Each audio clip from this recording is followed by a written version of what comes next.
Joy to light the way, to keep the reminder.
It's a new term at universities in the UK, which means it's time for another season of NSE. Welcome, everyone. This is NSE.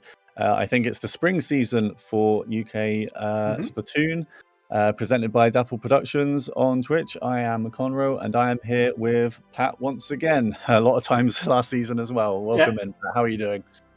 I'm doing great, and as you say, it's another season. We are back at it. We love it. And there's lots of new players. There's a few new teams that are coming, and we're going to watch a new team coming to NSE this season, which is Tente coming from Dundee. Yeah, indeed. They're coming from Abate Dundee is the name of the uni. I'm not too familiar with Dundee. There might be two unis in Dundee. I'm not sure.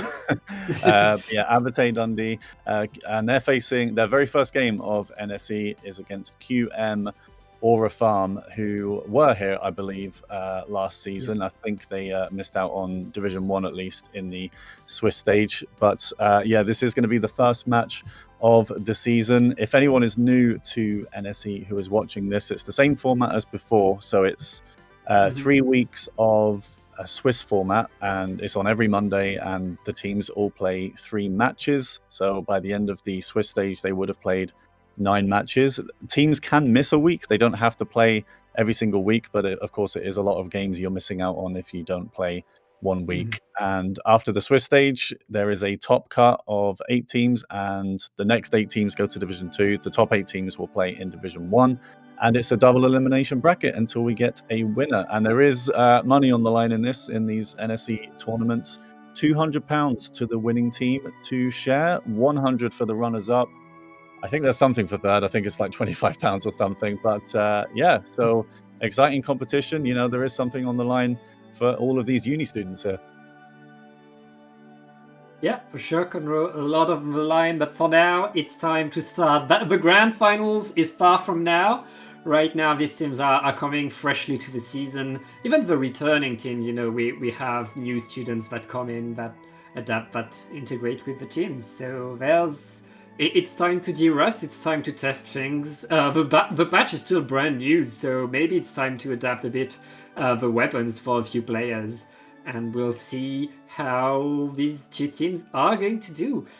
So yeah, reminder, we are playing a best of 5, but that best of 5 starts with a best of 3 of Turf Wars that decides the first point. And I believe it was Queen Mary who were the home team and so decided to go on this map, the airport. But there's one player missing, which means we get to reset.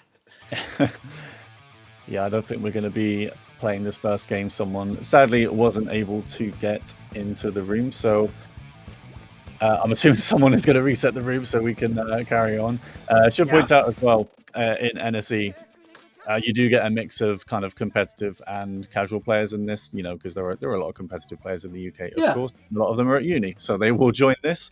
But sometimes they're joined with, well, I say sometimes, pretty much every team has players that aren't quite as experienced in competitive, but they like the game and they are at the university, so they will join the team. And it makes for some very interesting kind of team combinations and some interesting stuff happening. And yeah, as you said, Pat, this is very new to the update. I mean, what was it, a few days ago that there was a huge update on the game. 11.0 brought a lot of changes. There were a few weapon changes, of course, but you know, the biggest changes being the what's the official word? Flow Aura is what it's called.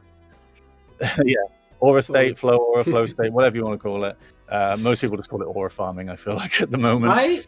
I feel like the biggest change is the Dynamo, but that's just me, maybe. Yeah, the Dynamo. I mean, as a Splatoon 1 veteran, it is giving me some kind of war flashbacks of these in one time. You know, I never enjoyed fighting Dynamo. I wasn't a Dynamo player, but yeah, dealing with them was a struggle. So yeah, Flow Aura and health bars, of course, is the other big one, which is I wasn't sure initially how it would be.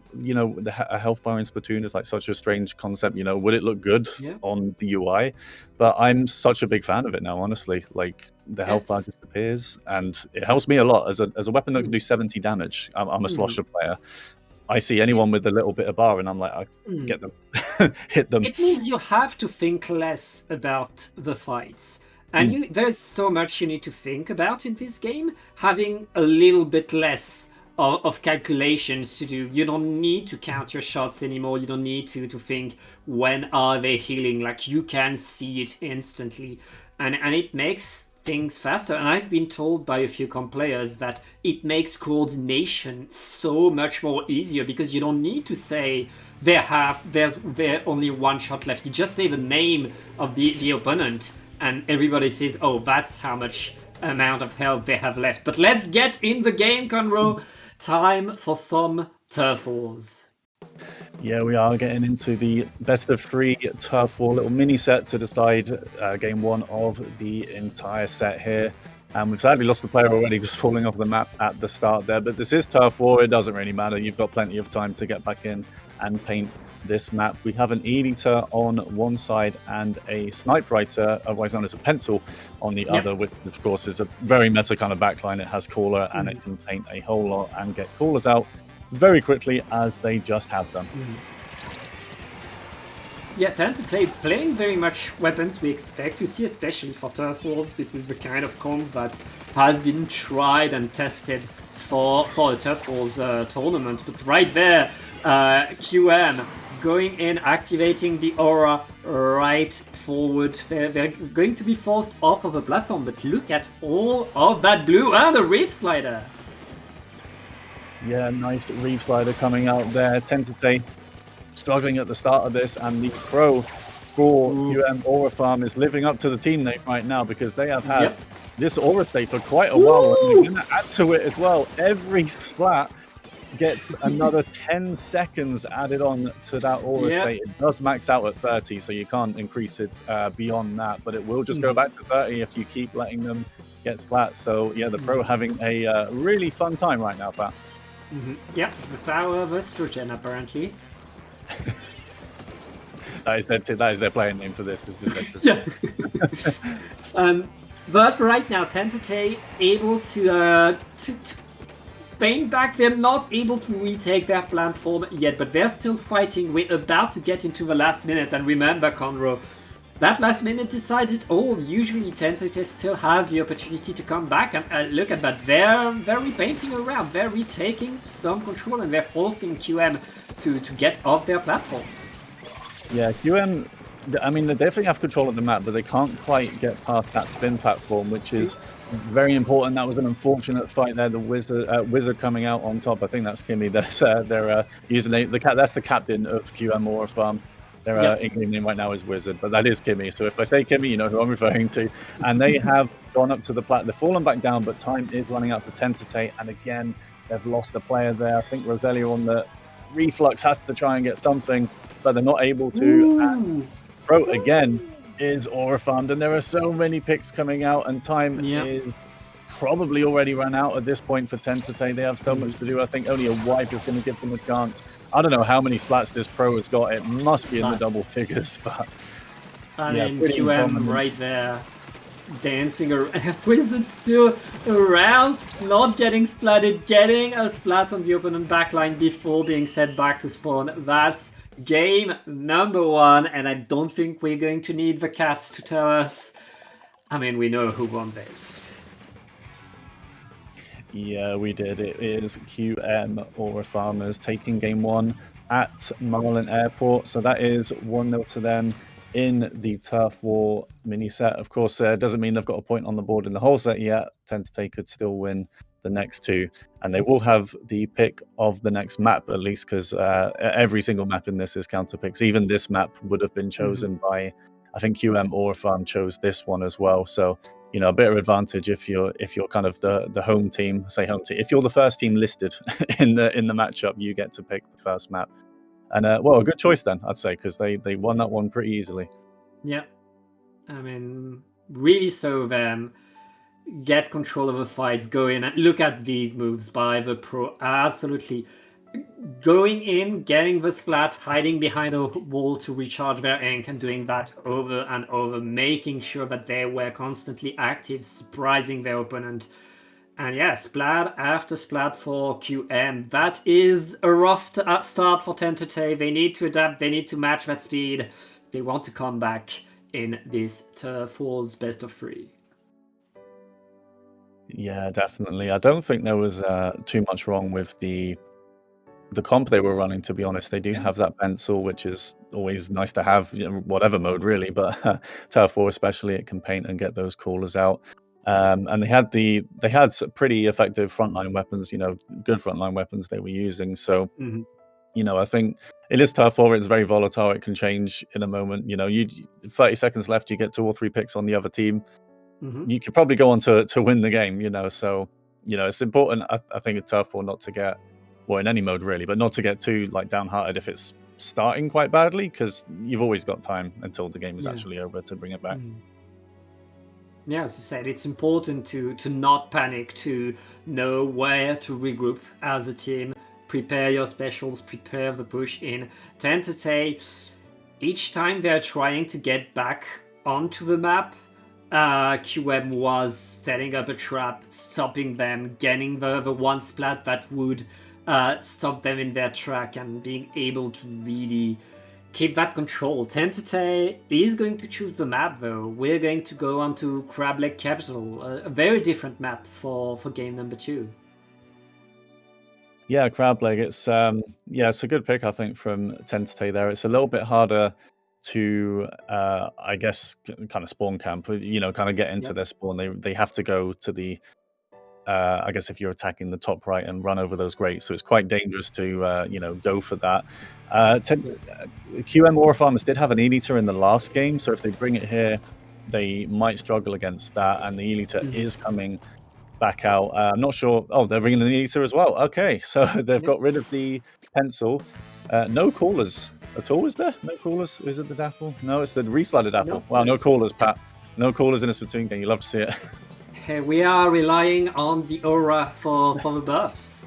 And one thing to notice, both of these teams have missiles, so we're doing the old-fashioned Splatoon 2 strategy of activating missiles, displacing the opponent backline, and trying to move forward, I guess. Yeah, I mean, I do like. I don't think missiles is a bad shout on this map actually, because anyone standing on the grates, they're going to move a lot slower. They have to pretty much just get off the grates to get away from the missiles. Of course, if you're standing under the grates, you'll be fine because the missiles will just hit them. QM Aura Farm, though, have come out the slightly stronger team again, and another player going down for Tentative, and that's 2. And that's the same player as before, good old Estrogen, with the Aura now on the Gao instead of the Pro. They're going for another one, but that is a nice punish. And that Aura will instead go to the person that splattered them as well, or at least to build it up a little bit. And Tentative playing a little bit better as a team here. That reslide, though, is probably going to get that splat, and it does. Nice reslide from the Dapple, which of course got buffed in a very fun way as well. No more zones cheese with reslide. You only get splats with it, which I love. Yeah. I just realized that with maps with a lot of grades, Aura is going to potentially completely change the way you play, because I mean, whether it's here or Scorch Gold Zone, you will have to activate Aura if you want to cross the grates, which will mean you won't have to use your Tacticooler to do that. Yeah, exactly. I was thinking the same. Not grates. It's really good for that, and also I believe it just maxes out Intensify Action, which means I think Manta Maria going onto the other side of the map. There is Intensify Action to get over that wall very quickly with a squid jump. And it's just so it's like you've got a caller. I mean, I'm just so used to caller. I've got splatted before with Aura Farm, and I think I'm going to respawn in half a second. You don't get that, thankfully, and it would be broken. But that is another Reef Slider coming out and another splat, and Tentative Pat are just struggling to get out of spawn. Yeah, I mean, once again, QM showing their dominance, taking control of the map, and not letting Tentative escape their spawn. Tentative dropping a bit too fast, not ready with the rest of the team. There's 20 seconds left. We see Luna going to the side, but Luna is isolated. And I mean, Estrogen once again punishing with that 52 gal, getting splat after splat and more aura. Yeah, more aura for Estrogen, as just the famous saying goes. But yeah, Tente just not able to get out. It wasn't a bad idea from that Tentec, to be honest, just to go for a flank and try and disrupt them a little bit, because nothing seemed to be working for them. But the Gal just about won that fight to maintain control for QM Aura Farmers. Another very dominant game from them for game 2 in Turf War. So that means they go 1-0 up in the overall set. Yeah. That is the first point going to QM Aura Farm. QM Aura Farm going, I mean, starting this season incredibly strong, incredibly powerful. And look at that. I mean, we hyped up Estrogen, but every player on QM was doing their job, was all around the map, getting splats, controlling positions, and really taking control of this game. Yeah, definitely. I was going to say before the game started, obviously they had an E-liter in game 1, but it was hard to see how effective it was, partly because I think the pro and everyone else in game 1 just did the work for them. You know, they didn't have to do anything. It's a little bit harder on Marlin Airport anyway for an E-liter to get set up properly, but we saw it in that game. That Tomato on the E-liter knows how to use that. They got a really nice double in the middle of that. And that is the issue with Crableg, really, once you're locked out. An E-liter is so oppressive. You know, when it's sitting on the top, you can't really challenge it too much, and it can just snipe you from miles away, you know, longest range weapon in the game. So, yeah, very difficult to deal with. That's why both teams brought missiles. You know, you want to have that option to move the liter away, and missiles is perfect for that. It's just that at some point, even when the E-liter was forced to move, the rest of Aura Farm was there to Aura Farm some more and get the splats, get the control, keep the paint on. Tentete tried whatever they could to get back onto the map, but at the end of the day, the lock was on by QM, which means now we're going to go on to the ranked modes. I can't remember what we're starting with, Conroe. I believe we're starting with zones. Okay. Yes, splat zones. Yes. Yeah, going to splat zones for game 2. I'm not sure if we have a graphic yet for, you know, the maps that they can pick, but I've got it here. Mahi Mahi Resort, Mako Mart, Brine Water, Umami Ruins, Robo Ramen, and Urchin Underpass. So I think it's basically the same as last time. Yeah. Except maybe Urchin. When did Urchin even come into the game? I actually can't remember. I don't remember when it was. That's recent. Yeah, maybe we didn't. I don't think we had Urchin last season. Or maybe it was just beginning and I'm not sure it was put on the map. Yeah, I mean the last season of this obviously would have been the winter one, which starts when, you know, the students go back. So I really don't remember. It was at the same time as Splatoon Raiders was announced, which feels like a little while ago, maybe summer. I don't remember Urchin last year, though. Maybe it was there. I don't know. Yeah, we must have had it in winter. But yeah, that's still the new map. And still a map that changes a lot. And again, I spoke about Dynamo earlier.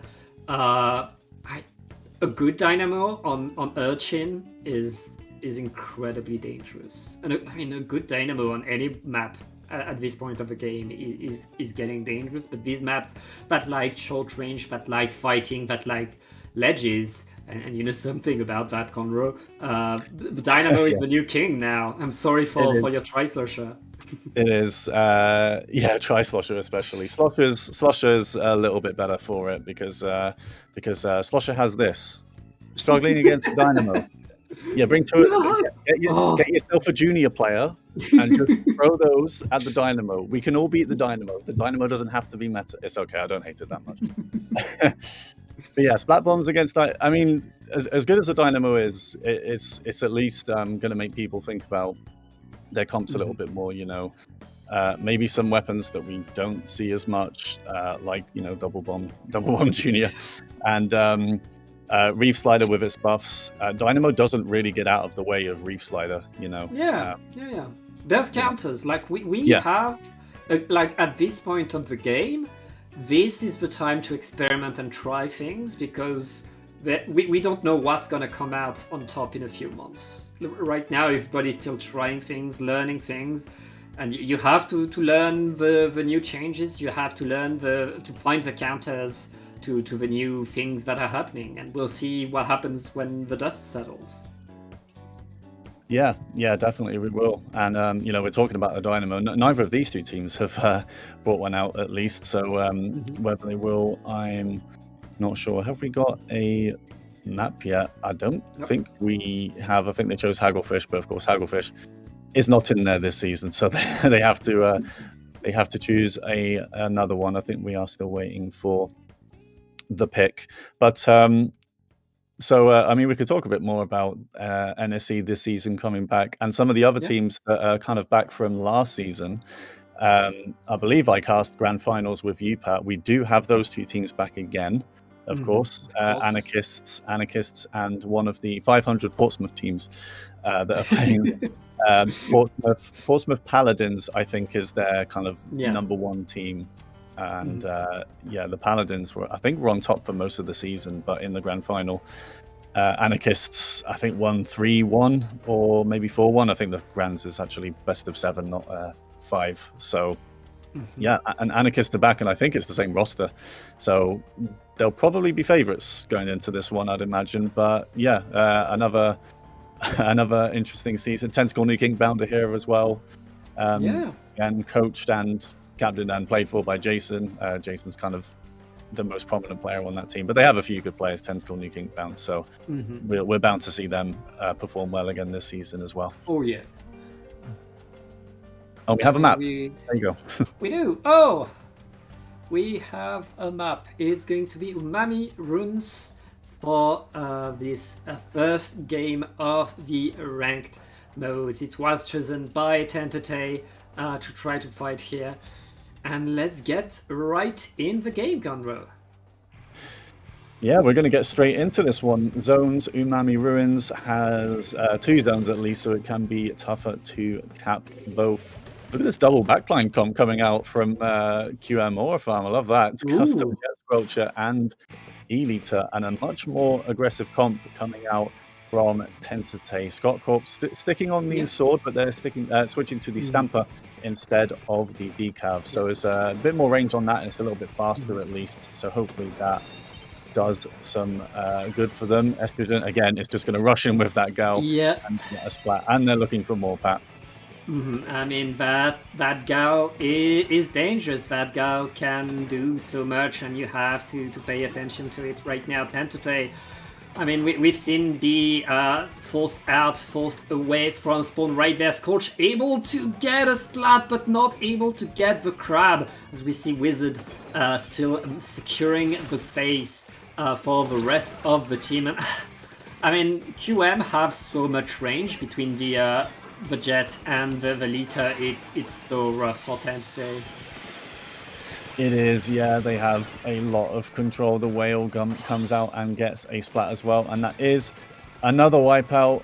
20 points on the board for QM Aura Farm. They're trying to come back in. They could get a couple of picks here because Wizard is very low on health. We can see with that new health bar, but all of a sudden, 2 picks coming out, both from the Eliter, I think, and the VR Bomb at this point is not able to do enough. And again, a comfortable game for QM Aura Farmers, who quickly go 2-0 up in this set. I mean, QM running the momentum. It was not just Turf Wars. We see the comps changing, we see the maps and modes changing, but I mean, right there, the dominance that QM is showing, the speed that they have, the aggressivity that they're able to maintain is, I mean, they have this game. And Tentate right there, we see them very much struggling, down 2-0 right now. The next game is likely to be the last. It's pretty rough for Tentate. They are in a tough spot. They are. It's a pretty brutal first set to have in this tournament when you don't have players that are as experienced, and you are going up against players who are.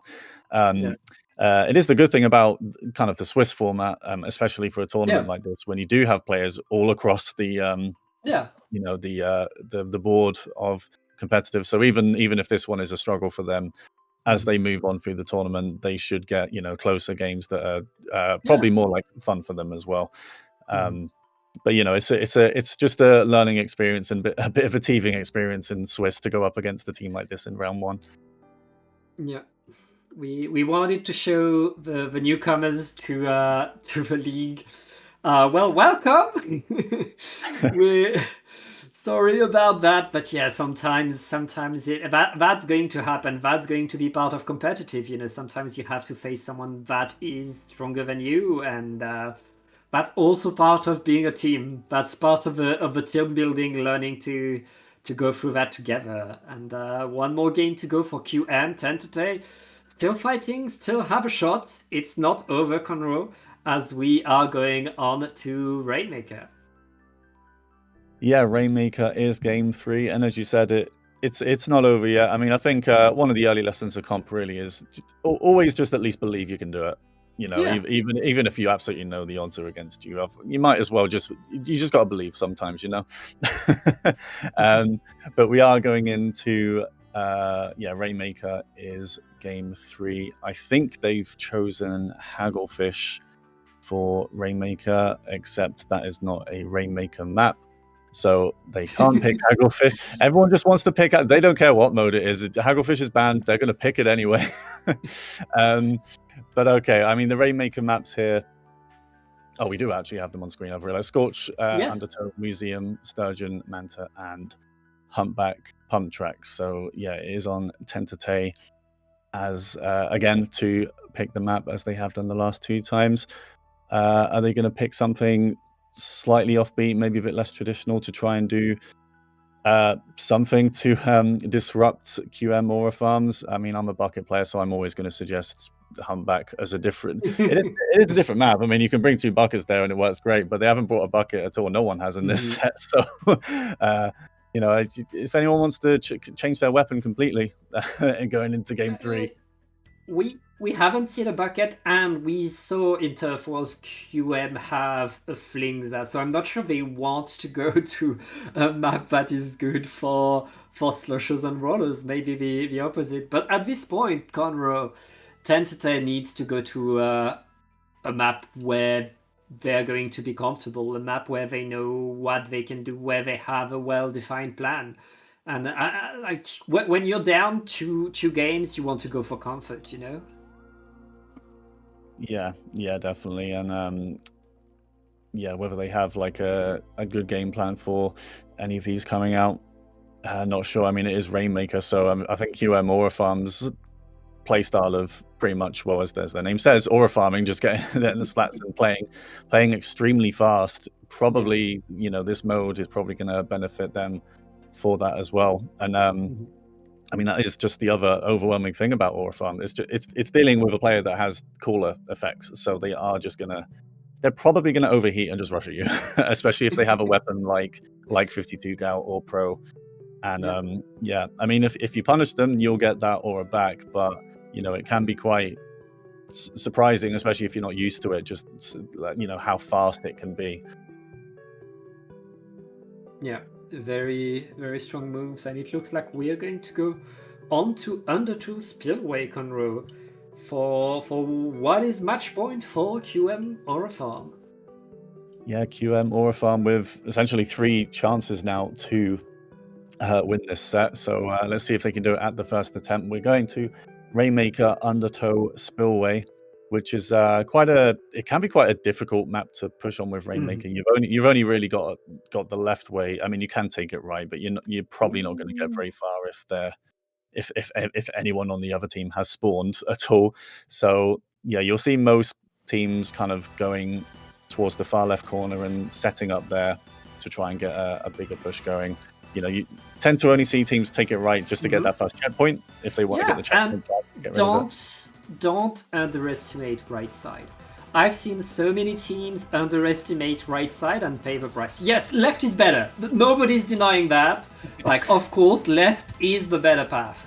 but it being the better path doesn't mean it's the only path, and you have to pay attention to right side, because if you don't defend it, you can lose not only the checkpoint, but a lot of points very fast. Like, getting up that ramp gets you a lot of points very, very fast. So yeah, don't pay attention, be ready, and let's get on for this Rainmaker game.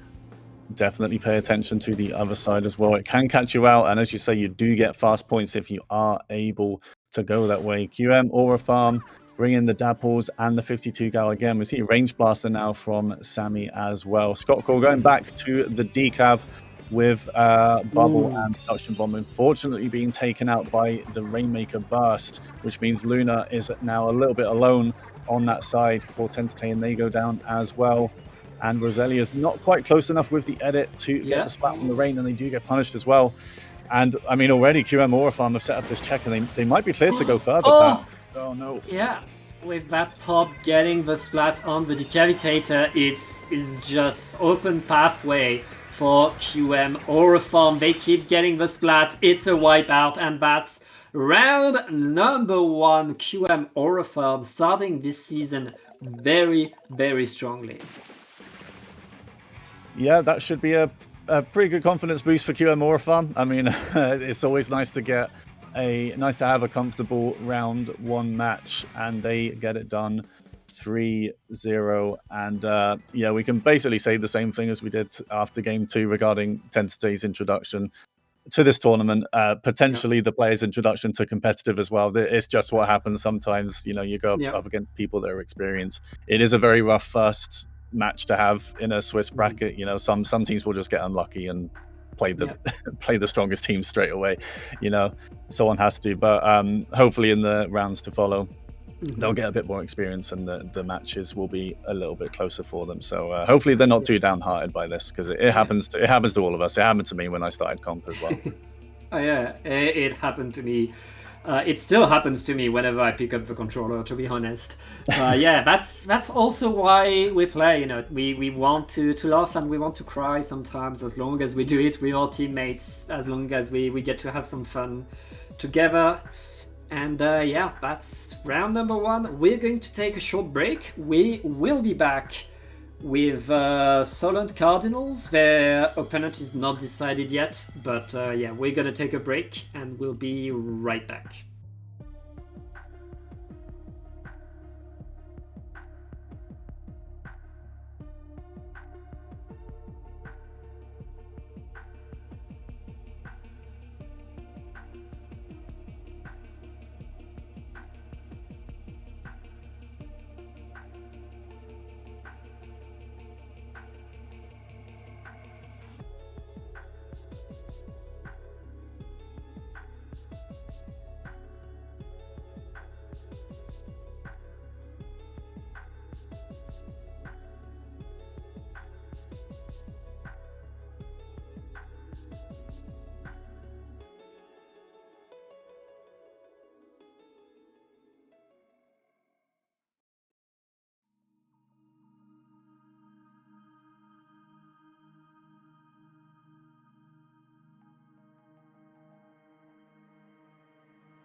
Hello, everyone. Welcome back to the NSE UK Splatoon University League with me, Conroe, and Pat. We are about to go to game 2 of day 1, day 1 of 3 of the Swiss format. And we're going to see two teams that were here last season in the winter season of kind of this university year. Solent Cardinals versus Loughbrella Undercover something. Sorry, we can't get the full name on the thing.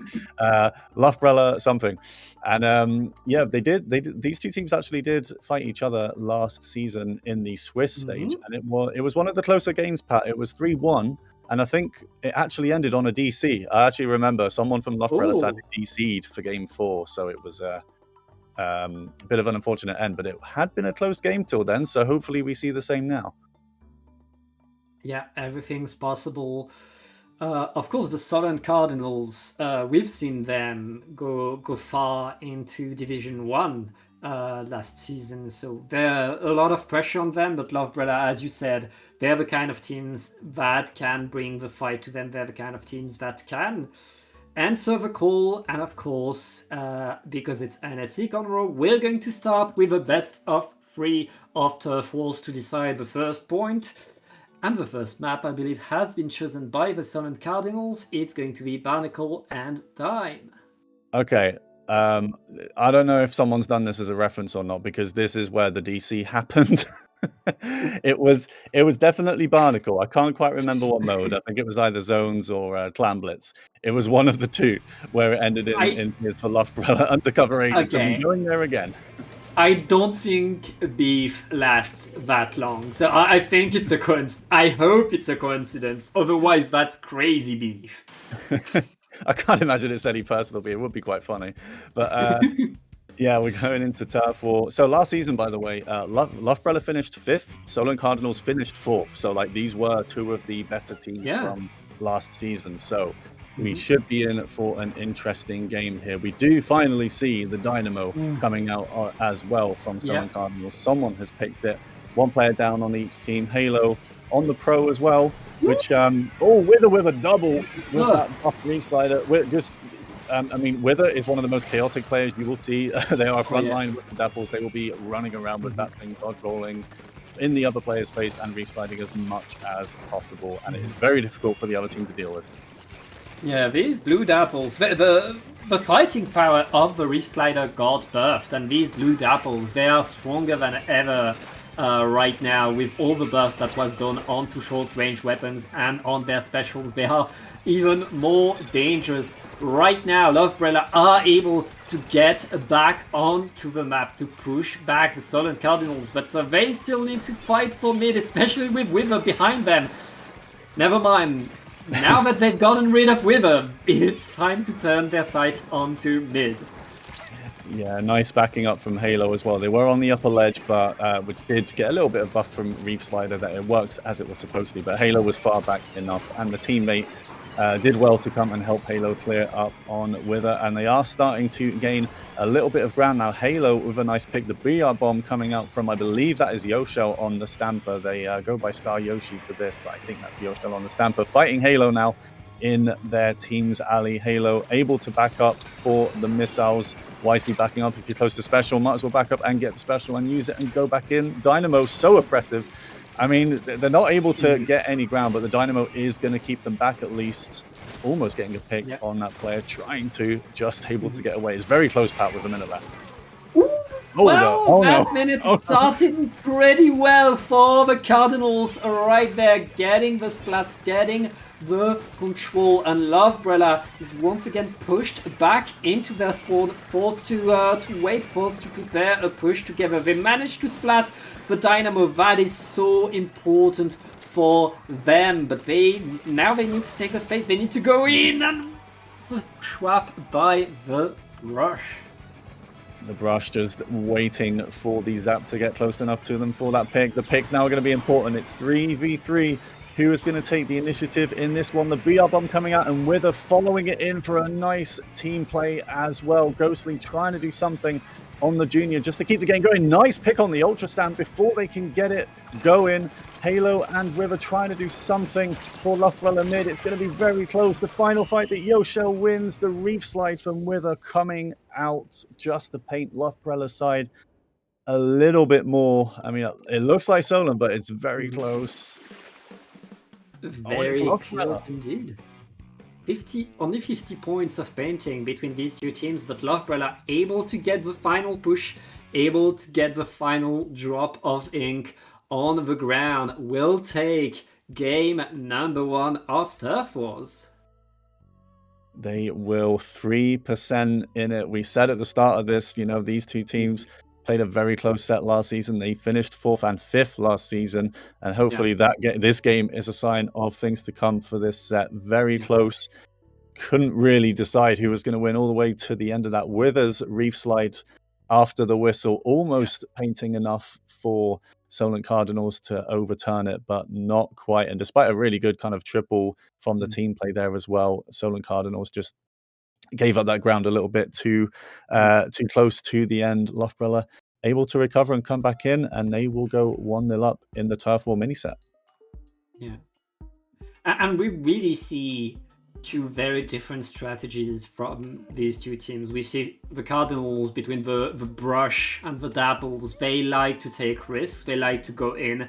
That makes them incredibly explosive. That's allowing them to get so many splats and take control of the map. But Loughbrella, they were playing 4 shooters right there, and they were very, very sure of what they could do. Very regular in their performance, and they were always reliably able to come back in, able to repaint the map. Everybody on the team had the tools to assist everybody else to move everywhere. That's the power of a good shooter, and right there we saw Loughbrella very much reliable in what they can do and able to stay stable even when the Silent Cardinals were able to constantly be on the attack.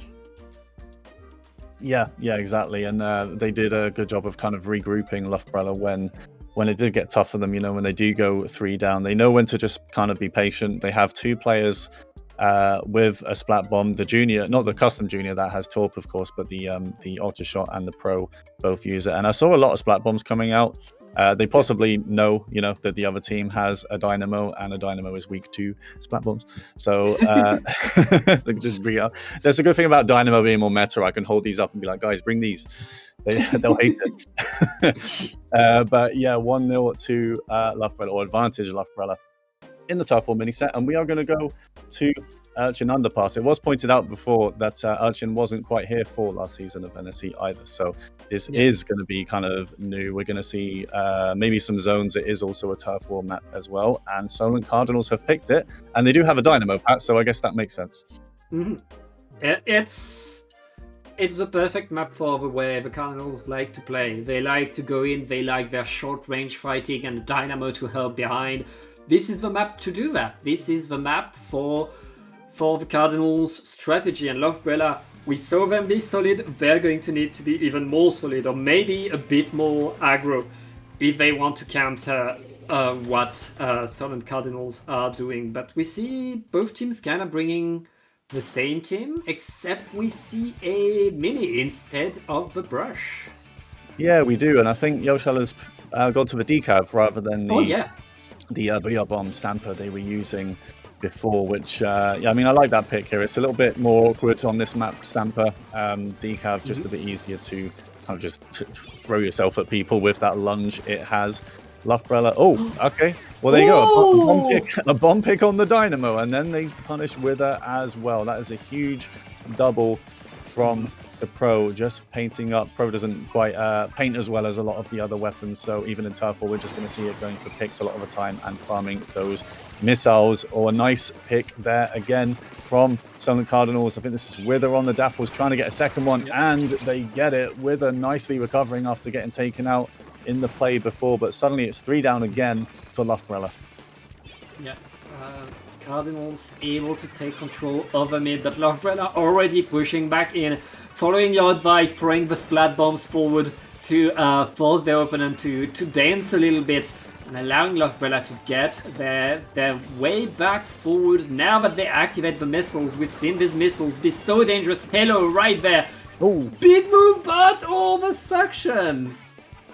Oh, well, you can do so much with splat bombs, but that's what suction bombs can do. You just throw it against the wall, and it's way harder to see as you go around the corner. And yeah, that's pretty big, actually, because Stolen Cardinals won some fights elsewhere. There is some, or someone's got aura. I'm not sure who the sound is universal for us. Halo with a nice pick.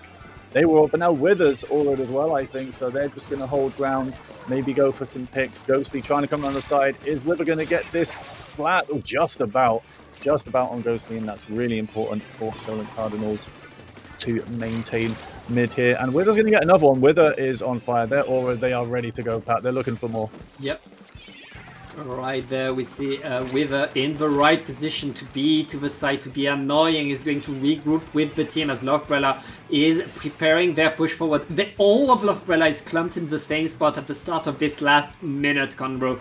And right now the missiles are activating. Halo trying to go in with that pro. That pro has been decisive in the ability of Lovebrella to push forward. But Wither is activating the Reef Slider and Lovebrella not able to go forward.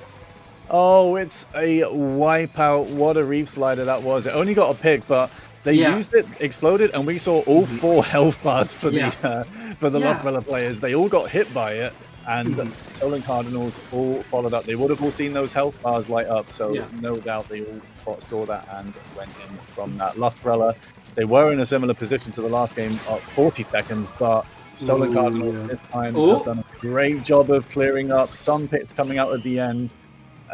It's a spiteful hammer throw right at their feet, but yeah, I think that is game 2 pretty convincingly going to Stolen Cardinals. Yeah, this time the Cardinals able to deny the re-entry from the Stolen Cardinal, and as you said, that Reef Slider didn't kill much, but it hurt a lot of people, and it forced everybody from the other team to change direction. Suddenly they were no longer swimming together, they were forced to go to the side, and the Cardinals were able to pick them one by one and end them. That's Splat Bomb versus Suction Bomb in a nutshell, but we just see in that clip. Yeah, you get a pick with your Splat Bomb, and you maybe overheat a little bit, try and just take the ground where they sit, and you just don't notice the Suction Bomb that's on the wall or under the grates or anything like that. I know that all too well. I get caught out by it so many times. But yeah, that is one good thing about Suction Bomb. It is a very powerful kind of sub-weapon for that. But it is 1 game apiece in Turf War, so we are going to have to go to the final Turf War game to decide this first point in the set. So, and I forgot the choices: Hagglefish, Makomar, Crableg, and Marlin. Yeah, we've already seen Crableg and Marlin in the previous round. We could see them again, of course. But right now we are waiting for the choice, this time from Lovebrella. And one thing to note is that we saw Stolen Cardinals being able to choose the map and use that map choice really to their advantage, really make the best out of their map pick. Now we'll see Lovebrella are able to do the same. They know what to expect from Stolen Cardinals now, and the big question is, will they find the counterpick? What kind of map are they going to run? Yeah, it'll be an interesting decision from them. I mean, 4 shooters against some weapons that, well, I guess aren't shooters. I mean, you've been fighting a Dynamo twice, so you probably assume they're going to use it again. So maybe avoid the maps that are, maybe super open where a Dynamo is just going to be good. Oh, there you go. They picked Hagglefish. There you go. We got a new one. Finally. And yeah, I think I like that pick from them. It's a known quantity. It's a stable map where you can see your opponent coming. It matches the playstyle that Lovebrella likes to have, of methodic, of taking control of the space, painting around. Cardinals, they strive on chaos, and this is a map where you can see things coming and limit the chaos if you play it correctly. Yeah, definitely. I think the main map they probably wanted to avoid at least was like Crab leg, because if Dynamo just gets set up there, it's very difficult to deal with, and they're not bringing any long range weapons to deal with it either. But they've got at least a few more options here. You know, they've got the two flanks as well to maybe deal with the Dynamo and the heavy, two kind of slightly slower weapons. Yosho loves mixing it up in Turf War. I feel like they just go through every weapon playing this mode. They've gone from Stamper to Decav to heavy Splatling for this. And Wither sharking for that splat as the Zap was coming over, and that's a trade to start this game. Both teams are painting up. Oh, nice pick from Yoshel actually on the. They're now flanking. They're now flanking with the heavy Splatling. No one's near them, fair enough, so they can do that. I think that they probably know that Lufbrella don't really have any range, so they might start taking advantage of that. We do see the Dynamo get taken out by a bomb right before their eyes, so they do back off from that. Yeah, you're right. Outside of the Pro is their longest range, and outside of that, it's short range weapon. Lovebrella needs to cut the distance if they want to go in. Right now, the heavy splatling is down though, which means Lovebrella will be able to go in and get a few splats. Look at that. Cardinals forced to wait, forced to hide, and now with a wave breaker forced to jump as well. Yeah, a lot of wave breakers coming out from the custom junior. Of course, it is a junior, so we get special very fast. Wave breaker, getting a little bit of a buff from this patch, just from the nature of, you know, the higher hitbox on having to jump over it and being exposed and stuff like that. Not a big buff, but it is something for wave breaker at least. It's not seen too much in the way of meta wave breaker, but it's nice to get something. Yoshel cleaning up on the flank, grabbing that caller, just about avoiding that bomb. Caller is out for Solent Cardinals, so surely they're going to take the initiative here. But they've lost 2 players there to Halo. In fact, both teams were collared, so it's 2v2 right now, and it's very close in the final turf game, Pat. Yeah. We're about to enter the last minute, and both teams are fighting for mid. It looks like Cardinals are able to take a lot of space, but the Super Chumps are allowing Lovebrella to keep the fight going. Gent back into mid, and with another wave breaker being thrown, Wither not going to find anything with the Reef Slider. Both teams still fighting for mid, and we see trade after trade. I mean, it's so even right now. It is. Nice shark from the Zap. They saw Yosho trying to approach with the heavy. They just sharked it out. They lost Halo on the Pro, but they are now back in, and the picks now are important. But the mini gets one, and they've got the hammer ready to go. If they can live that, they're so low on health. Look at that health. They're starting to recover. They do recover. The next picks are so important. I think both teams are collared right now. Halo loses one, and Wither is going to take advantage. Gets a second. Gets taken out, but they're going to be back very quickly. There is not much time for Lovebrella to bring this back. The hammer comes out. It does get a pick. Could get a second on Halo. Damages them at least. Don't think Lovebrella have enough time. 3 players down. Halo is on the flank, but surely with a Pro, that is not enough time. It looks like Solent Cardinals have taken this one. It was close till the very end, but once again we see Solent Cardinal exploding, finding that big fight that gives them all the splats and full control over the map. That is 2-1 for the Turf Wars, which means Solent Cardinals takes the first point of the best of 5 here in round 2 of NSE. But yeah, I mean, Lovebrella very much even with this Solent Cardinal. It was just decided by that one final fight, Conrad. Yeah, it basically was. Both teams playing that, you know, very smart and very carefully, and I think they both knew it was just going to come down to that fight at about 30 seconds left. You know, the tactical callers were out. I think for both teams, so it was just going to be about the picks, and they both got a couple, but you know, I think the Reef Slide from Wither did a lot. There was an initial pick coming out from the mini as well. And just good use of specials, I think, from Solent Cardinals at the end as well, because they kind of split up Lovebrella a lot. I think the junior was kind of forced to go forward, basically into the rest of the Solent Cardinals players, and they were alone. So they just managed to pick them off kind of one by one. And, you know, Halo managed to get away, but they were the only one that did. So there wasn't enough time for them to paint compared to the 3 Lovebrella players, Solent Cardinals players that were alive to get the job done. Yep. Very good summary. That was the Turf Wars. Lovebrella down only 1 point Now each game is going to count for a point, and Lovebrella got to decide the next map. That's going to be Umami Runes for Splat Zones, which is our first rank mode for the day. And I mean, again, anything could happen. Both of these teams showing us great ability to win, to take control. Solent Cardinals a bit ahead right now, but Lovebrella already ready to come back. We can see the lobby right there, Conroe, and all of Lovebrella already pressed A. They're all ready to go into the game. Solent Cardinals is the team that's taking their time to choose their weapons.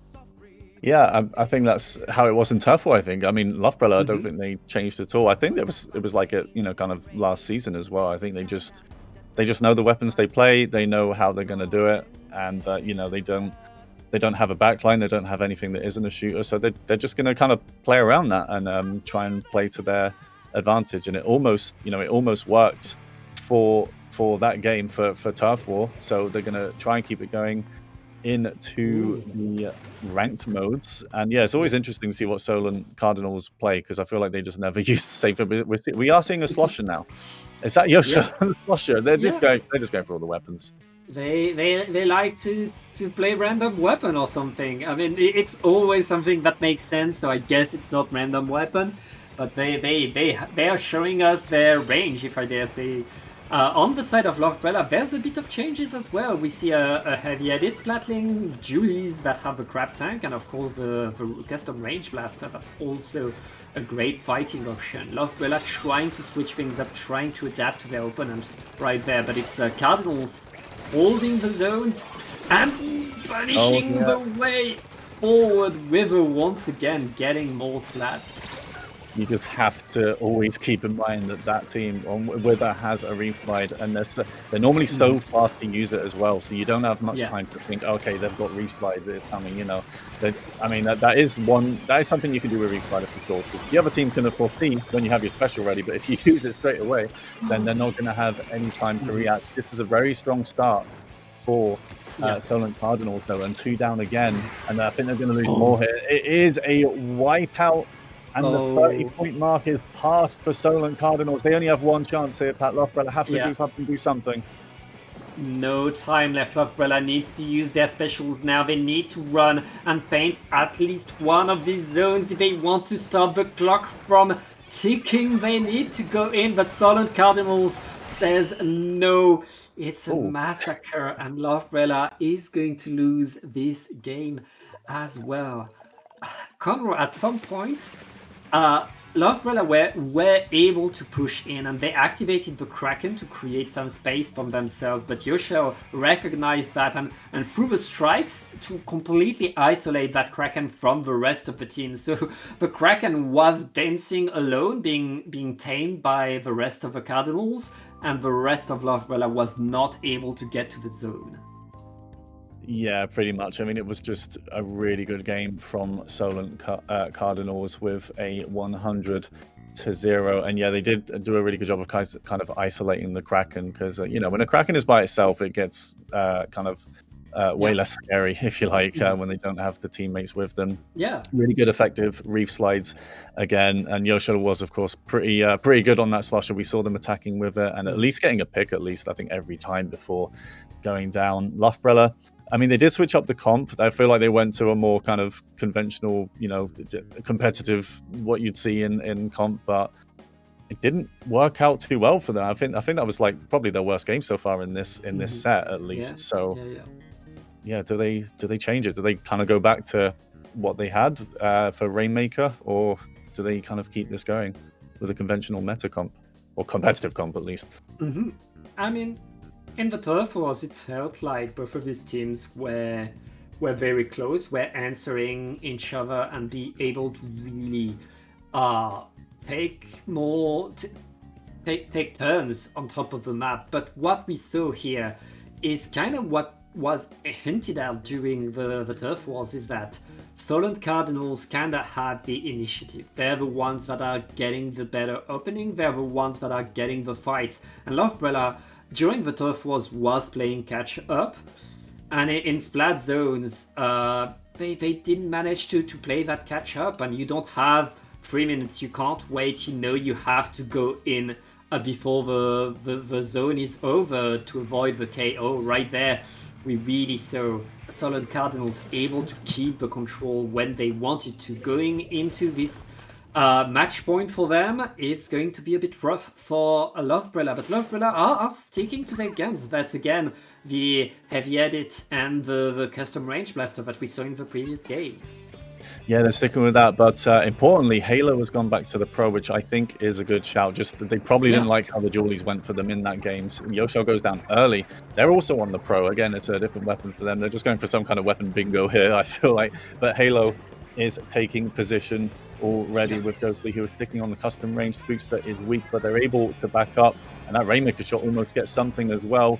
Yoshel just able to escape that. The Reef Slider from Wither.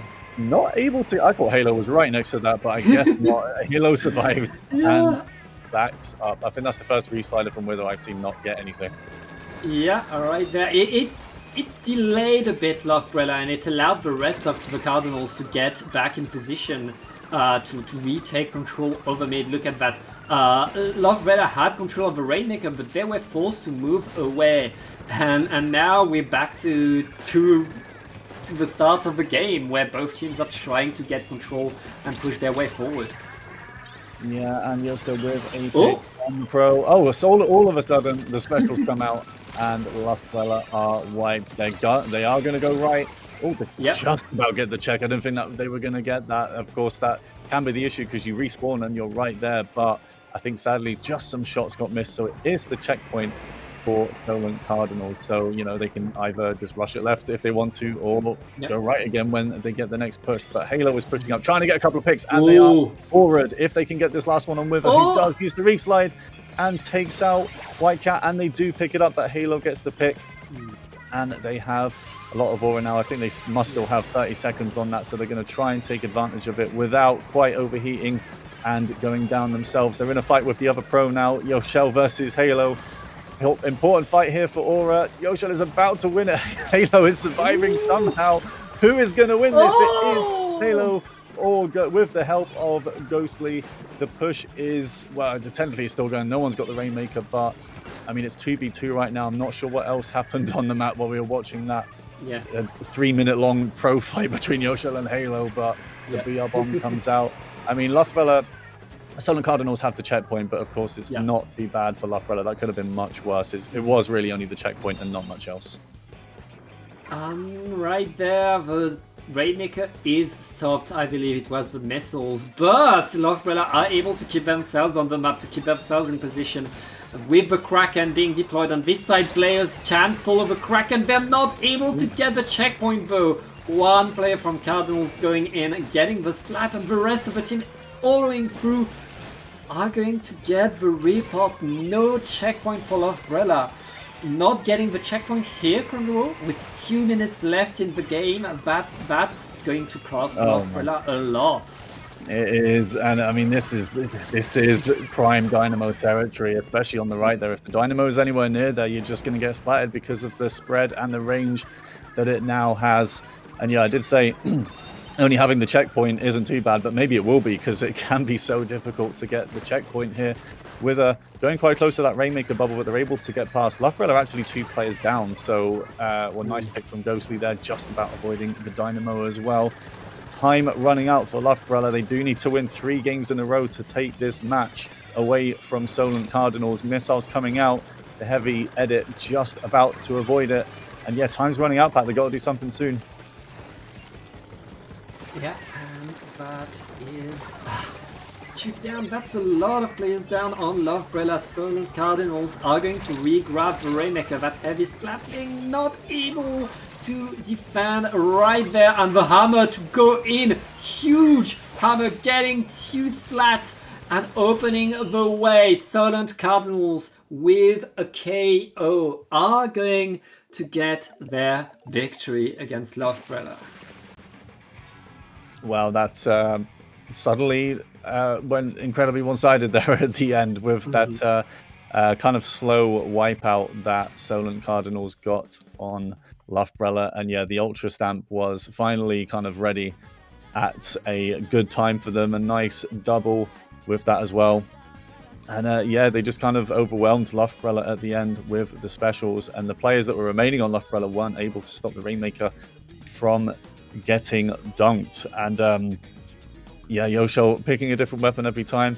Spore has pointed out that Yosho has the highest bucket XP of any player in the UK. So there you go. We don't know them for their bucket, but they are the best bucket apparently in terms of XP. But yeah, they are. I mean, they're one of the best UK players. Yosho. Yeah, I mean, For a while. if you're a good player, Conbro, you're a good player, whatever weapon you have in your hand. And Yoshel is reminding us that yeah, they can play it all, they can do it all. And right there, that's a 3-0 for all of Solon Cardinals that really played well together, that are coming in pretty hot for this season of NSE. And Conroy, I believe we still have one round to watch together. We do, yeah. There is one more round today, guys. So don't go anywhere. We will be back with one, probably with two teams that have won both of their opening Swiss games. Not entirely sure, but that is probably what we will see. Maybe two of the strongest teams going into this one. But yeah, we'll go to a quick break before then. So don't go anywhere, guys. We'll be back in a bit with match 3.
Welcome back, everyone, to week 1 of the NSE Spring League for UK university students. This is Splatoon, of course, on Dapple Productions. I'm here still with Pat, and Pat, we're going to see again. It's the final game of the day, and we're going to see a matchup that we saw about 4 times or something last season. The top 2 teams from last season, they met in the grand final. The champions, Anarchists, the defending champions here, versus Portsmouth Paladins. As you say, it's the NSE Classic. It's these teams that we've seen over and over fight for the crown. Well, it's not grand finals today. It's only day 1. There's still points on the board. We expect these 2 teams to probably come back to the top 8. But they're fighting for the seed, and they're fighting to show who's boss, at least for this first week of NSE. Yeah, so these 2 teams have won both of their previous matches 3-0. Clearly, we haven't seen them, but I'm assuming there weren't too many issues dealt with there with those scores. We are going to go to Turf War Barnacle for the first game. And from the rosters, I didn't see anything too different from last season either. Of course, it is still the same university, yes, so I can't imagine the rosters would change too much. I think it was exactly the same 4 players there for Portsmouth Paladins coming into this one. Jess, Sadie, Luca, and Rem, I think, was the lineup there that we saw. So, yep, I think it's going to be that again, and it is. So, yeah, to expect to see Jess on some blasters, Sadie probably the backline, Rem on Tetra, and Luca on, let's just say, Reef Slide. Possibly a Dread. But some really good players on the other side as well. Tame, Snipes, and Nebula.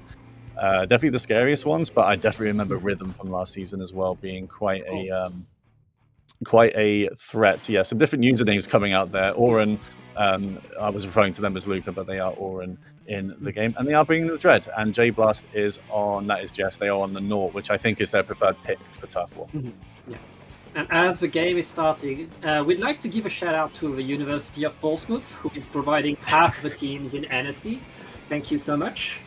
And both of our teams, we know they're strong, we know they can do a lot. It looks like the Anarchists are winning the first fight, but all of Portsmouth is already repainting and getting their way back forward. Oh, nice inkjet shot there from Rhythm Inkjet. Of course, this commentator's favorite special. It's got a very slight, a weird buff and kind of nerf this patch because, of course, with the hitbox in kind of human form, I think it affects the inkjet while you're up as well. So you're a bit more vulnerable, but you can see everyone's health bar, which is very nice when you're up there, and it's hard to see people if they're covered in ink. So yeah, very nice for that, and a nice pick with the inkjet. But since then, Jess has come back to mid with the Naught, trying to gain some control for Portsmouth Paladins. We've kind of seen some varying kind of experience with competitive today, but these are 2 teams that you would definitely expect to see well coordinated. They will be helping the teammates out quite a lot. They're very aware of what's going on the map, and it is very close so far. We have a Zuka and a Reef Slider ready to go for Portsmouth Paladins. The Zuka coming out, Tame forced to jump out, lose the roller, I think, the Anarchists, but it is 3v3. Luca has them all in one spot, and that is a double with a Reef Slide. Rhythm jumping in as well, so it could be another, and it is huge work from Oren on the Dread. Yeah, it's only Mesmerizer, aka Snipes, left for the Anarchists right now. Portsmouth taking control of mid, going into the last minute. It's on the Anarchists to find a way forward, and they just lost their Dynamo. They did. Important weapon to lose there, and Rhythm gets caught out by both the Dread and the Nautilus. That's Oren and Jess working together to get that one. Oren once again has a Reef Slider ready. It's been so dangerous since the patch, and today we've seen a lot of them come out. Just didn't activate that one too far away. I think they could have reached it. Did get a bit of a nerf, the Reef Slider distance, but they thought the Dynamo was going to be there, and the Dynamo gets picked. It's looking pretty comfortable for Portsmouth Paladins in game 1. The Zuka now out from the Mini as well, trying to get something with that. Not able to, but all they really have to do at this point, Pat, is just sit tight and make sure Anarchists don't approach and get some picks. Oh, well, they've lost 2, so we'll see. A bit of losses for the Paladins right now. Anarchist able to get back into mid. They have 10 seconds to win the fight and paint, but the Paladins are still there. The Paladins are still painting the Reef Slider to create some more space. Punish! Lots of players fell down. I think the Paladins are keeping the map. Yeah, it looks very purple. Well, mind their spawn now. Well, I will say, Paladins, you didn't paint your spawn as well. You know, it could be important. It wasn't important. There was 8% in that. They looked pretty comfortable. They don't have to paint their spawn if they're going to control the map like that, which they did. Not enough time for Anarchists at the end of that to come back in, despite a lot of picks. You know, I think there were only 2 players, 1 player each left standing when the clock hit 0 there. Just everyone desperate to get something at the end. The reslide from Oren, and the nice pick on the Inkjet as well at the end. But yeah, as we've seen with these 2 teams, constantly it's forever battle in these university tournaments between Anarchists and Portsmouth Paladins. But game 1, at least in Tough, is going to Portsmouth Paladins. Yeah, the Paladins able to take the control at the right time. At the start of the last minute, they got the splat on the Dynamo before the Dynamo could activate the Tacticular, and then everybody from the Anarchist was coming back from spawn, was coming back slowly, was missing some special points, and the Paladins were able to ride that momentum, hold the line for the rest of the game. I mean, Anarchists fought well, but at the end, that dynamic in the last minute, it was not good for them. But now they get to choose the map, Conroe, and we are going on to Macro map, which we haven't seen yet. No, we haven't. I think if they're going to run a similar comp, Anarchist, I can definitely see it working for them. You know, they had a bit of an odd. Okay, it's not the same comp.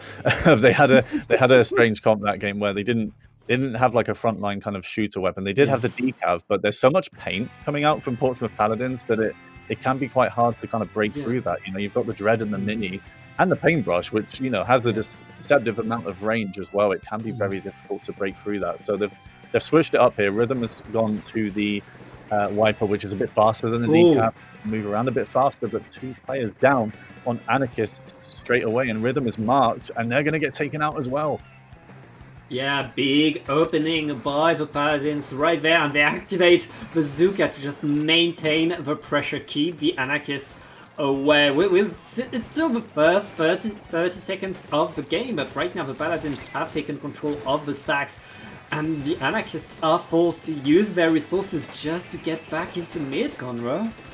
Yeah, they are, and they haven't quite been able to. Oren is holding on to this reef slide, waiting for the opportunity to use it. Tane gets dropped on by Oren, or a teammate of Oren at least. I've just realized they still have a decav. Sorry, they've brought a wiper as well as the decav.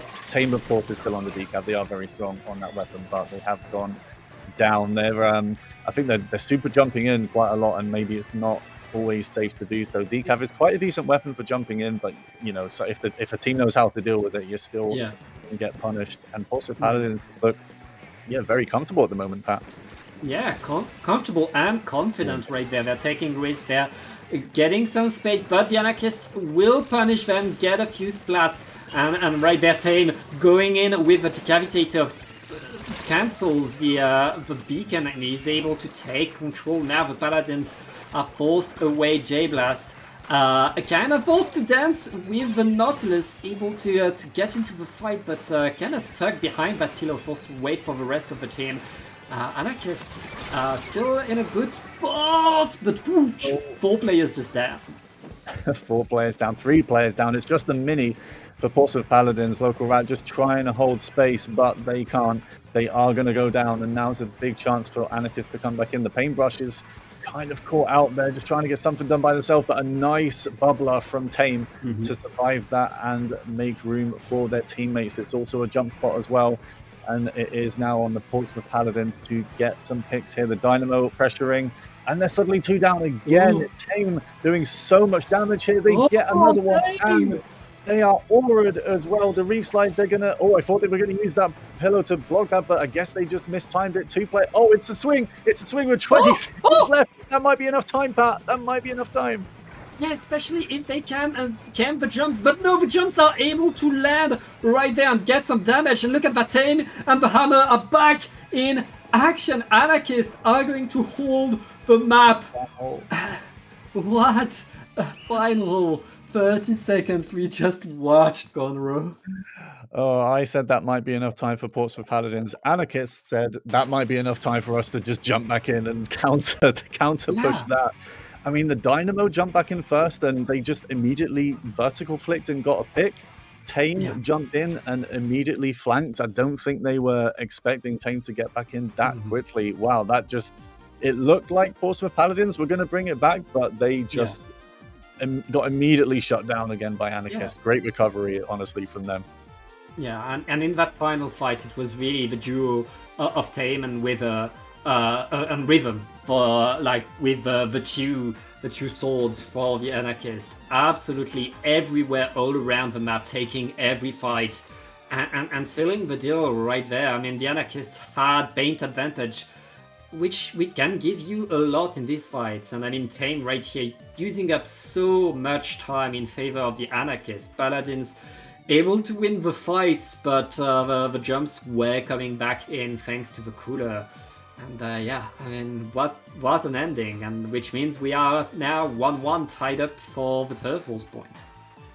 We are, and we are going to go to Crableg for the final Turf War game, which was, of course, picked by Portsmouth Paladins. Counterpick having lost that game, and I can definitely kind of see that being a reasonable pick from them with the comps they're running. I'd expect the mini, if they're going to keep it, which I'm assuming they are, just to farm those Zukas as they have been. You know, if anyone is on the greats as they get that Tri-Zuka ready, they're probably going to get splattered by it, I feel.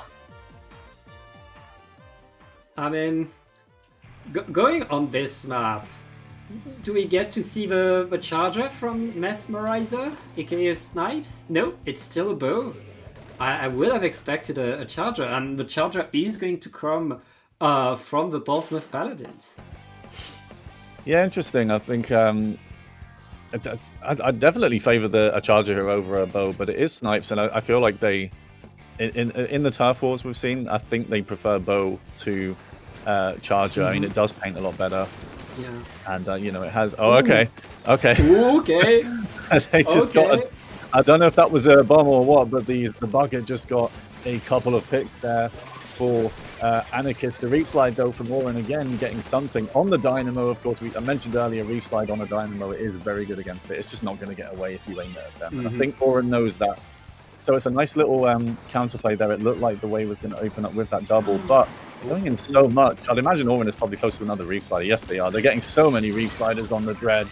And I think they're ordered as well. Tame comes in, jumps to the bubble, but gets taken out, and it's just Snipes on the bow.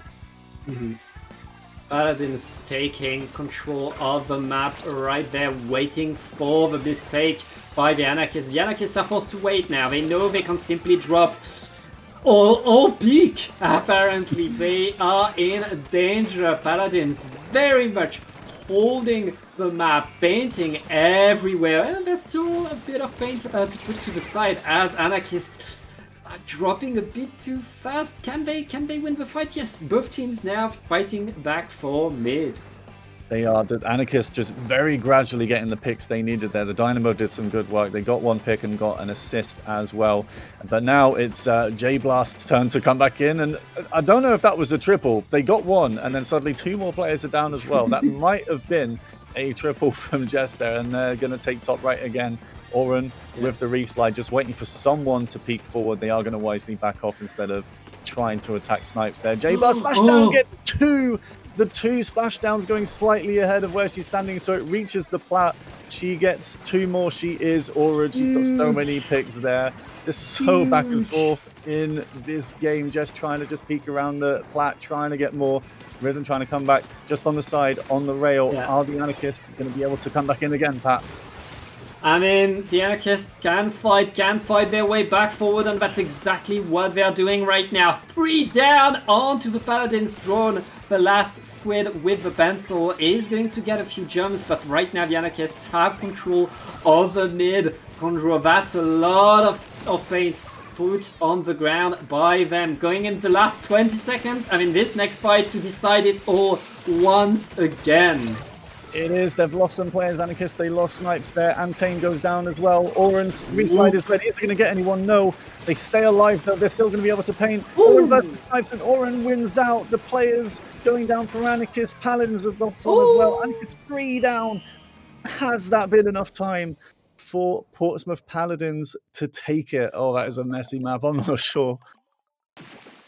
That is close, and despite not fully painting their spawn, once again, the Portsmouth Paladins are going to take the game, which means they are up 1-0 in what is now a best of 5. That is Turf Wars going to the Portsmouth Paladins. Well, I mean, it is a common matchup we see in NSE, but it is the most common for a reason. It's always fun to watch these two teams battle it out. Very close. Yeah, solid turf war play. Again, I feel like it's kind of two slightly different plays. I feel like Portsmouth Paladins really play for specials a lot to their benefit. I think last season J Blast was always on the L3 with Inkjet, and they would just farm Inkjets all the time in Turf War. But they've switched to Naught here. They've been on Inkstorm a few times, but the splashdown came in so handy here. And of course, Oran on the Dread. I mean, I don't know. I'd love to know like how many reef slides they're getting, because it feels like a lot. I mean, Reef Slider was good for fights already, but it's gotten better. And as weapons want to go in and fight at short range, that Reef Slider is getting more and more dangerous. The Paladins able to use it well. But that was Turf Wars. Now it's time for the Splat Zones, and we are going to a Splat Zones Classic. The Anarchists decide to go on Robo-Roman, Conroe. They do, yeah. I can definitely understand this pick from them. I mean, it's good for whatever Snipes is going to play here. It's going to be good for them, whether that's a bow or a charger or whatever else they play. I know they play a few more weapons as well. They've been bringing a dynamo, not Snipes, but Anarchists have been bringing a dynamo, and I'd imagine that comes out here as well, because it's quite a strong pick for this map. I played against several earlier today, actually. So yeah, I got first glimpse of that. Unless they want to switch it because of the constant reef slides that Oran is getting, because I've mentioned it a few times, Dynamo does struggle against it. It just loses to it if it's aimed at them. One thing to note is that Reef Slider is not as good at capping the zone. It doesn't bait as much since the patch, which means you can't really cheese a zone anymore, especially a zone that size. But on this map, Reef Slider is still good, and that Red Winger, we've seen it deal a lot of damage to the Anarchists, so I'm not surprised to see it come back. Yeah, I mean, I know Oran does main it, and in terms of Reef Slide, I think we both think the same. We prefer it for fighting anyway. You know, we're not zone cheesers for the Reef Slide. We like to just get in there and explode on people. So yeah, J Blast has switched to the S Blast, which I think is their favorite weapon, their main. That and the Blaster, just the blasters in general. That's why they're called J Blast. But it is Anarchists that have started better here, and Snipes is actually on the Rapid Pro Deco, which is, I feel like, one of their best weapons. We have seen them use it a lot. And going into the ranked mode, it's definitely Anarchists that have taken a lot of control here. Yeah, the Anarchists able to get to 35 in the first minute of the game. That's pretty fast points by them, but the Paladins are able to answer, to apply a penalty, get back on the zone. But now the fight for the zone is raging. Jess got splatted, and the Anarchists are back forward. And look at that, this range, I mean the Rapid Pro, able to apply so much chip damage. Perfect positioning right there by Snipes, getting another splat. We're very close to the aura for Snipes, as the Paladins are forced to wait and go in. Or the Reef Slide, or the jump combo. I mean, it worked. It absolutely worked. We didn't see Oran get anything, but the team definitely following as we saw Oran jump out, and that is a team wipe. Jess has the VR bomb ready to go on the Blaster. Just needs to make sure they position themselves properly, because the other team does have a lot of chip. They have the Dynamo with that range. Oh, they've lost. Actually lost Jess as well. We've switched to the view of the Mini. The Reef Slide gets the bucket though. It's now two players on each team, but it is a pen and a mini on the side of Portsmouth Paladins. That's a lot of paint. And Snipes actually gets punished. J-Blast, I think, jumped back in and got that. Now they're going to fight Tame in the bubble, and they get that one as well. Huge double from Jess, and that is going to be the lead. That is going to be the lead. Huge lead swap by the Paladins. The Anarchists, still fighting for that zone, are going to apply penalty, but they just lost 2 players, and they're out of specials. Can they hold the zone in these conditions? They just lost their Dynamo and their Decavitator. Paladins retaking the zone. That's a big penalty applied. But Paladins were able to retake without using that many specials. And right there, Jess is going in. Oh! Jess going absolutely crazy. I love I don't know if they're coordinating these super jumps, but they just always seem to be safe. Like Portsmouth Paladins are just constantly jumping back in, especially Oren and J-Blast, the kind of the front lines on this team. They're just always able to jump back into either the pen or the mini or the mini's bubble or something, and it's really working. 2 players down though for Portsmouth Paladins. Snipes making sure they clean up the mini. Ooh. I'm gonna say they were still alive, but now they're not.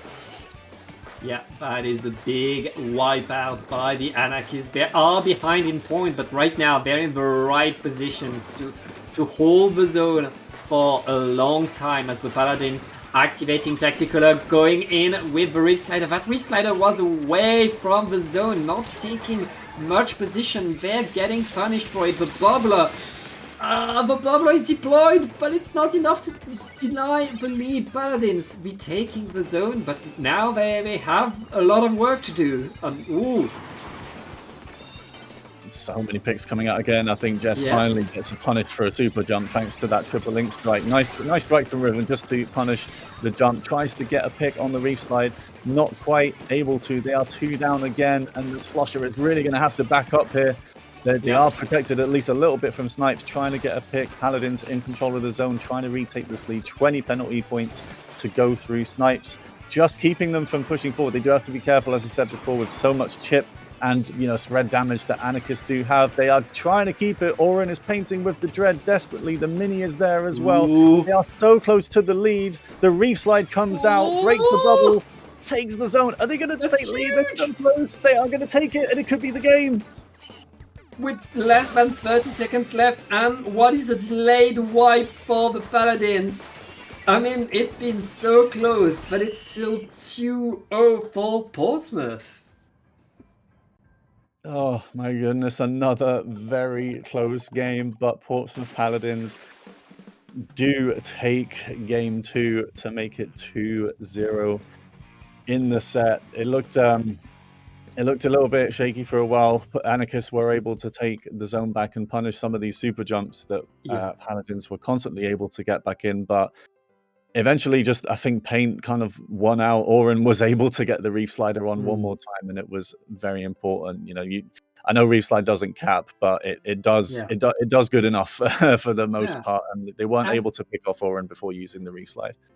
You really see the Paladins having a full team strategy with Oren activating the Reef Slider. Even if they don't get the splats, they get space. They force all of the Anarchists to dodge.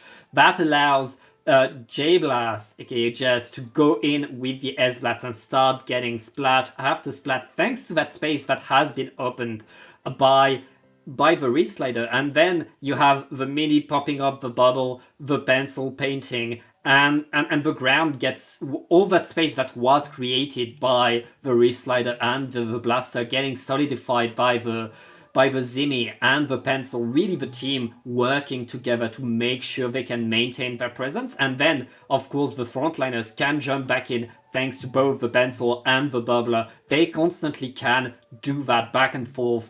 Frontline taking space, backline holding space, and they made it work. At the end of the day, the Anarchists bringing the fight to them, but not completely able to match it. It's been pretty close, but it's been the Paladins standing on top at the end when it matters the most. Yeah, definitely. I think Anarchists' front lines are they are kind of struggling to get in a little bit, and with the super jumps, you kind of have to make a decision because you know they're going to happen, but like do you try and do it? Do you like rush forward to try and punish it, or do you just kind of anticipate that it's going to happen, and work off just the assumption that they are going to jump back in? Because you can throw bombs at it, you can throw specials at where you think they're going to jump, but it is resources. It's a lot of ink, Mhm. or it Mhm. is a whole special you're using, and if you don't get the pick, then that's kind of the resources wasted. So yeah, I think it was really good coordination from Yeah. Portsmouth Paladins to get those, just to constantly get those jumps in. Of course, they have a lot of callers as well because they have the pencil. So normally they're able to jump back and forth really quickly, or like Oh, respawn oh. really fast with all their special charge. Oh, we've seen Scorch Gorge, Rainmaker, not Why? undertow for a change. Conroe, that's a Reef Slider map. That's a Reef Slider. Why don't go on Scorch Gorge? That's a Reef Slider map. That is very dangerous for the Anarchists. They better have a good plan for this. Yeah, I mean, yeah, it is a Reef Slider. The plan might be just to put snipes on the bow that I always forget the name of, the newest one. Incline. Yes, that one. No, the Wellstring. That's it, the Wellstring. Oh yeah, the Wellstring. Oh yeah, that Wellstring is so powerful. Yeah, I For think Snipe Rainmaker. does normally use it in ring. I think it's Snipes that goes to it. Yep. There you go. Oh yeah. Yeah, I like it when my research actually pays off. I can remember stuff. Yeah, Yes. Snipe tends to pick the Wellstring in Rainmaker. They will probably just get the burst straight away, and I'm sure Portsmouth Paladins probably know that. I mean, they're not even going for it. Look at the map. They're just, yeah, they'll get it, guys. Don't worry. We'll just paint up and get specials. Wellstring with Object Shredder, there is nothing you can do. They can 1v4 the Rainmaker pop. They're gonna get it. It's incredible. Oh my goodness. Okay, you said it was a Reef Slider map, Pat, and it is. It is. I mean, Oren got a double, but thankfully Tame was able to back up. They've had a really good start here. Tame got a couple, and they punished Oren as well. But the double from the Reef Slider does kind of slow down the push from Anarchists. Yeah. Just doesn't get caught up. Oh, that's 3 down. It's just the Pencil who is immediately going to get pressured by everyone on Anarchists. Boom. Snipes very quick to grab that. They don't want to pick it up because they know they've got Ultra Stamp. They want to use that onto the other team's side, and they've pushed it to 28 already. Really good push, really good bubbler. Really good Reef Slide. I mean, why are you bringing a bubbler to a Reef Slide? Reef Slide gonna go in there every time. But I mean, at least they use their Reef Slide to do that. So like you can put it up. You know a Reef Slide's gonna go into it, and you can play off that. But it's a solid first push from Anarchist. 28 points. I mean, that's in less than a minute and a half. The Anarchists got a very, very good lead. Of course, it's Rainmaker. Of course, it's Splatoon. It's never over until it's over. There's always the opportunity to come back. And the Paladins are not giving up. They know they can go in. They are using all their tools to go forward. The hammers are flying, though. That's double hammer from the Anarchists, getting so many splats. Oh, what happened? I've only just clocked they've got double hammer. That was ridiculous. I feel like all 4 players just went down at once. So it must have just been the 2 hammers. The 2 hammers just shredding everyone. Just drops the mid. They're going to take on Snipes. I feel like they're just waiting. But yes, I mean, they've got the checkpoint, which is the start. It's going to be so difficult to push because they have a Dynamo and a Wellstring. That is just so much kind of coverage, especially through this choke point that we see Jess is in at the moment. But on the other side of the map, they're going to have to push through that against a Wellstring and a Dynamo who can probably just stand there and just throw flings of ink around to the checkpoint area, and it's going to be very tough to push that. But they do have a Reef Slide, as you say, which can be very good for just going past all of that. They're waiting. Ooh. That's it's one. It's one splat. Rainmaker gets reset. Oren gets the aura and is going to push the opponent to jump away. That's a lot of control for the Paladins as the Anarchists are regrouping behind the Rainmaker, waiting. I mean, both teams have gotten through the checkpoint, so right now, whichever team is able to grab the Rainmaker and go in could score a lot of points very fast. Oh. Yeah, I mean, 3 players down there, though, 4 Portsmouth Paladins, and the Reef Slide this time not able to get anything, and they have a couple of specials online. They have lost Tame, but the Ultra Hammer from Ultra Stamp from Rhythm, ready to go. Almost gets the pick on the pen, still going for it. Oh, that was so close. I thought I was going to get it. But the Stamp is ready, and in it goes. Are they going to be able to get anything? Yes, they get one, and they're still going. They take out the pen as well. Oren on the Dread, not able to get this Rainmaker. It's a dunk from Snipes. They push all the way through to KO Rainmaker. Conbro, we've seen a lot of back and forth in this set, but this game was all the Anarchists. The Anarchists didn't let anything happen on the side of Portsmouth. They really took control of that game. They were all around, and I apologize. I wasn't familiar with your game. It's not the Reef Slider map. It's the Hammer map. I'm a convert now. I pledge allegiance to the Hammer. Yeah, maybe we should, because again, Hammer's not the best into Reef Slide either, but that just didn't matter for this one. It's I mean, the Stamper, the Ultra Stamp at the end, I think from Rhythm, as Snipes was just able to carry it the whole way through. I mean, Rhythm did get two people with that Ultra Stamp, so it's basically just down to Oren, who is going to have a very tough go at it when you know the Dread is up there and they're already out of your range. Still surprised by the dunk, but even if they didn't dunk it, it was going to be a lot of points. And Portsmouth Paladins only got as far as the check, which is that kind of choke point where you're up against the Wellstring, a Dynamo, a lot of bombs, a Torpedo, and 2 Ultra Stamps. Is this the moment where just everyone went down? Oh yeah, that's 2. They got sandwiched by 2 Ultra Stamps. I don't think you survived that one. And here's the thing: is that the Anarchists were incredibly proactive in that game, and the Paladins, yes, Reef Slider is very powerful on this map, and I still think that, but we saw most of the Reef Slider that were used by the Paladins were used defensively, were used to limit the damage, because the Anarchists were already going in, already taking space, and then the Paladins were forced to kind of use all of their resources just to defend, just to stop them from going in. And you can't only defend in Splatoon, especially in Rainmaker. You have to go forward. And the Anarchists right there, putting a point on the board. That has to feel good for them. We are going, for the first time tonight on stream, onto Tower Control.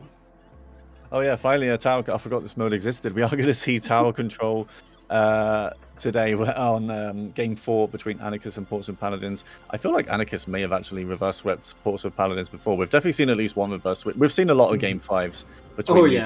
I think it's Clan Blitz actually on Imami here. We're seeing between these two teams. I think I'm assuming Tower Control is Game 5. Clams Umami, which is an interesting one. I feel like this. I mean, both teams might kind of like this one. I mean, Reef Slide again.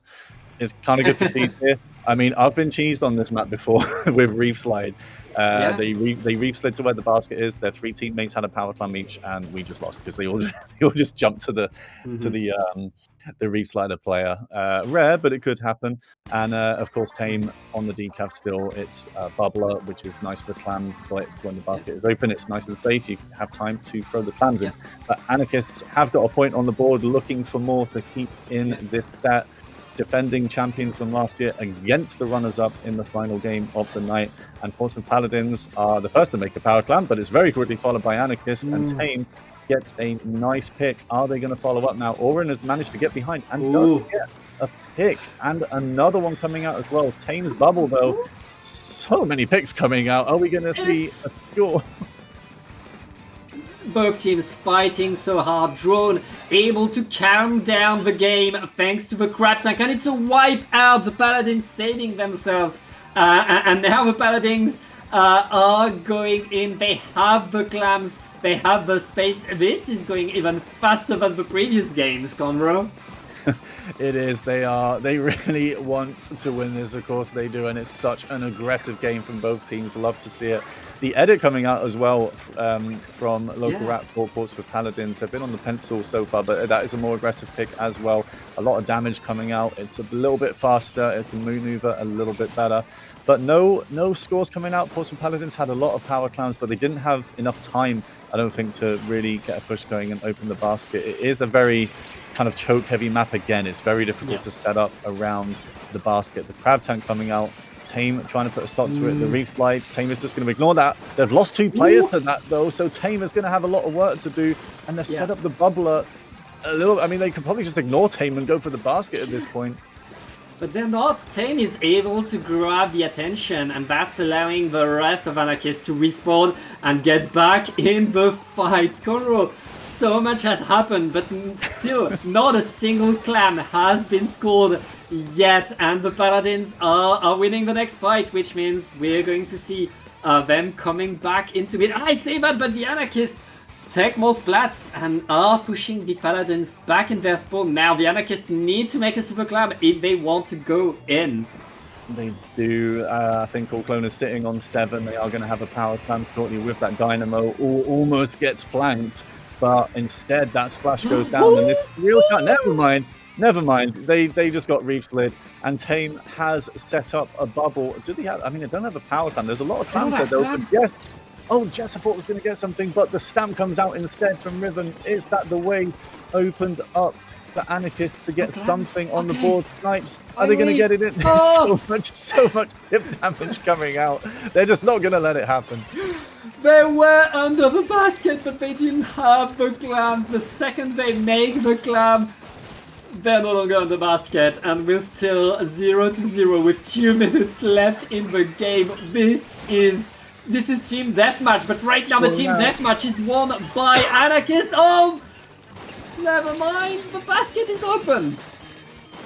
The reef side not quite able to stop it this time. It was a 1v4, so many players going down. It's just Oren on the Dread, just trying to slow this down. Snipes is in a decent position. Actually, they're going to jump out because the Dread got a little bit too close.